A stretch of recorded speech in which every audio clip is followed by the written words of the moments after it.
Alright, what's going on, people? It's a good day for a good day if you're a camel out here, because boy, it's hotter than the devil's anus out here, I tell you what. Whew. I'm sweating out of my eyeballs. It is no bueno.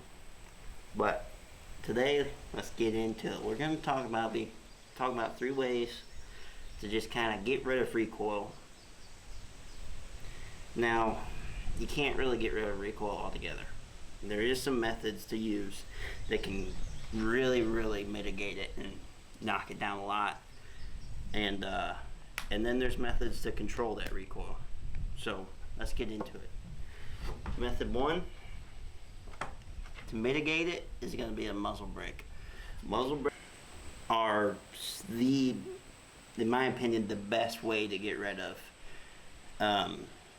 recoil. So this one here does a fantastic job. This is on my 308, and when I'm shooting this gun, obviously my gun has a few more things don't do it for recoil, but this is one of the main things, and I can say that it made a huge difference.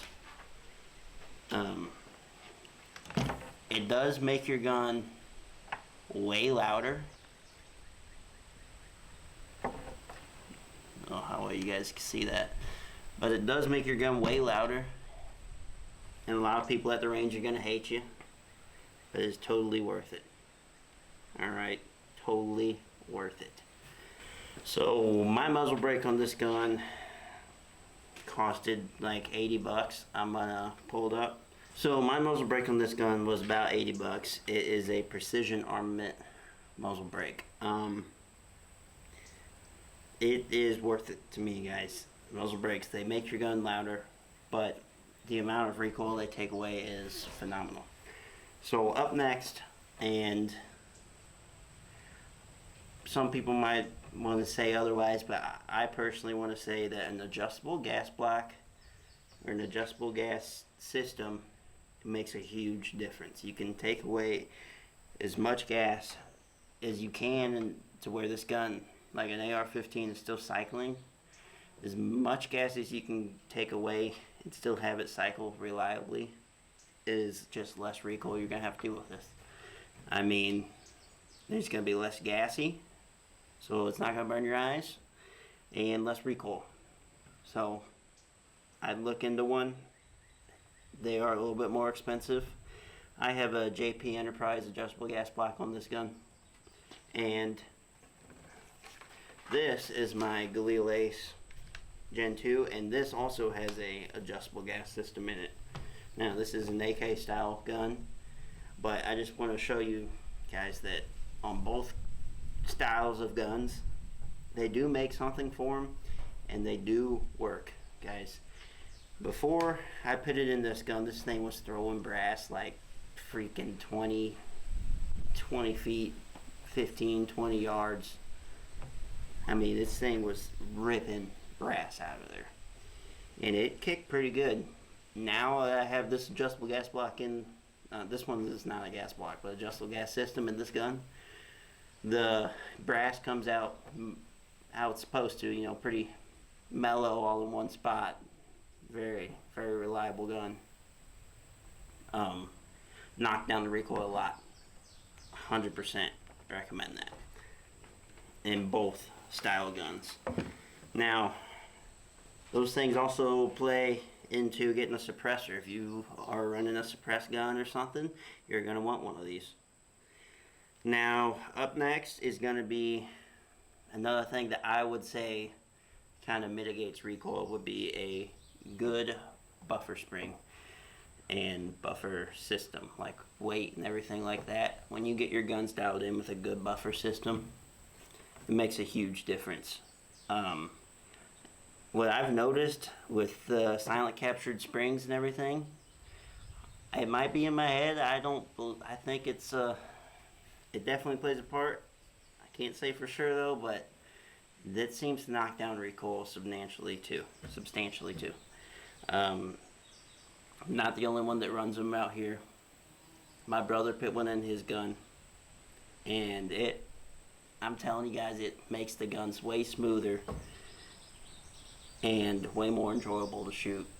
You know, there's some ARs when you're shooting, you can hear that ringing in your stock by your ear. Those silent capture springs, there's no ringing. To me, there's less recoil, all around a greater experience running those. You don't have to have that retentioner in the stock either, you know. You can just throw that spring in there and whatever. So if you only have one spring, I guess, you could change it in and out guns on the range real easy. You know, you just pop it open, pull the spring out, throw it in another one. Don't have to worry about no detents or nothing.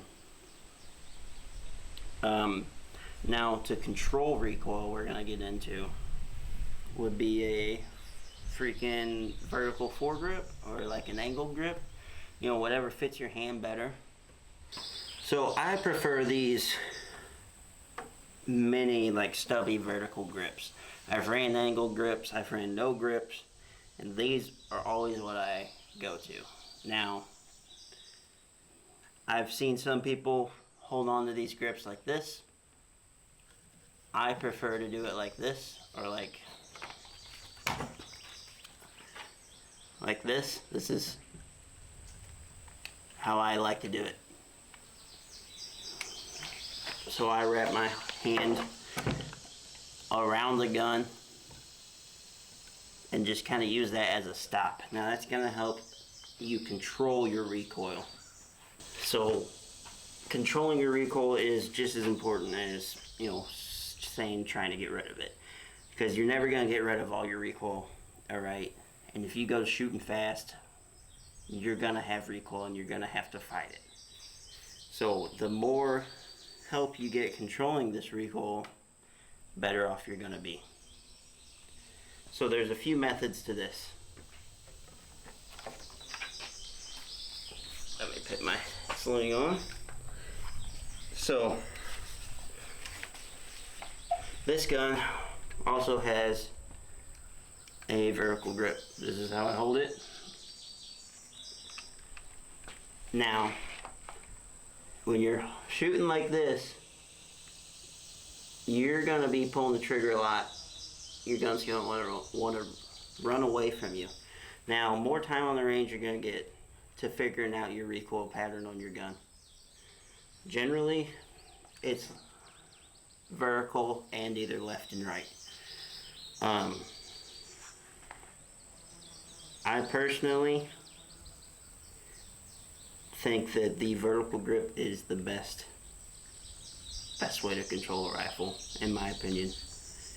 Now, some people freaking run those angled grips or those potato grips and whatnot, just finger stoppers, whatever. I will stand by vertical grips. So method number 2 to helping control your recoil and steady your rifle would be having a good sling. Slings that you can kind of put some tension on and, you know, steady your rifle, hold your arm down, whatever. They help a lot. Now, it's not the most correct method, but with this bungee cord, this bungee sling, this is a VTAC bungee sling, you can wrap your arm like this, and that's giving you a very tight hold on your gun.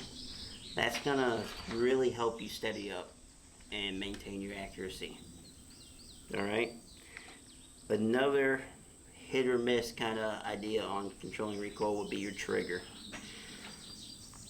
I don't really think it plays a huge part in it, but some people will say that your trigger does play a big part. The trigger's a trigger to me. I mean,